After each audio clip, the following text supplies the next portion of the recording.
ہر شخص نا دنیا کو بدلنا چاہتا ہے مگر خود کو کوئی نہیں بدلنا چاہتا، کیونکہ سب سے بڑی جو کوشش ہوتی ہے، سب سے بڑی جو اسٹرگل ہوتی ہے وہ انسان کے اپنی خاطر ہوتی ہے کہ انسان کسی کا تابع نہ ہو، انسان کی نفسیات کسی کے تابع نہ ہو، انسان کی ضروریات کسی کے تابع نہ ہو، انسان کا جو وقت ہے وہ کسی کے تابع نہ ہو، انسان جو ہے مکمل طور پر آزاد ہو، پھر ہی جا کر وہ کام کر سکتا ہے جو اس کی زندگی کا مقصد ہوتا ہے۔ جو وہ آج اگر دیکھا جائے تو ہم آئیڈیل وقت کا انتظار کرتے ہیں، ہم یہ سوچتے ہیں کہ کبھی ایک ایسا وقت آئے گا کہ جس کے اوپر میں بیٹھ کے کام کروں گا، ایک ایسا وقت آئے گا کہ جس کے کو میں یوٹیلائز کروں گا، ایک ایسا وقت آئے گا کہ جب لوگ مجھے آگے لے کر آئیں گے، ایک ایسا وقت آئے گا کہ جب میں اپنے بارے میں ڈیزائن زندگی کر رہا ہوں گا، جب میں اپنے بارے میں سوچ رہا ہوں گا۔ وہ جو وقت ہوتا ہے وہ کبھی نہیں آتا،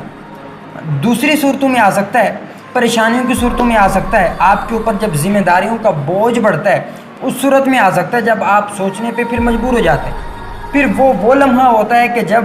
نہ ہم اپنی سن رہے ہوتے ہیں اور نہ ہی ہم معاشرے کی سن رہے ہوتے ہیں، ہم مکمل طور پر مفلوج ہو جاتے ہیں، اور ایسی جو زندگی ہوتی ہے وہ کسی بھی شخص کے لیے بہت زیادہ ڈینجرس ہوتی ہے اور بہت زیادہ خطرناک ہوتی ہے۔ کبھی بھی اگر اپنی زندگی میں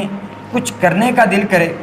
اپنی زندگی میں اسٹرگل کرنے کا دل کرے، کوئی زندگی کا مقصد بنانے کا دل کرے تو آج ہی سے کر لیجئے، کیونکہ آج ہی سے اگر آپ خود کو تبدیل کرنا چاہتے ہیں تو یاد رکھیے آپ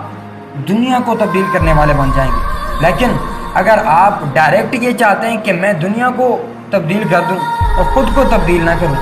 تو یہ جو سفر ہے وہ بہت مہنگا پڑ جاتا ہے، بہت طویل ہو جاتا ہے، اور یہی سفر پھر آپ کے لیے آزمائش کا سبب بھی بن جاتا ہے۔ اگر آپ اپنے آپ کو تبدیل کر سکتے ہیں تو پھر ہی جا کر آپ دنیا کو بھی تبدیل کر سکتے ہیں۔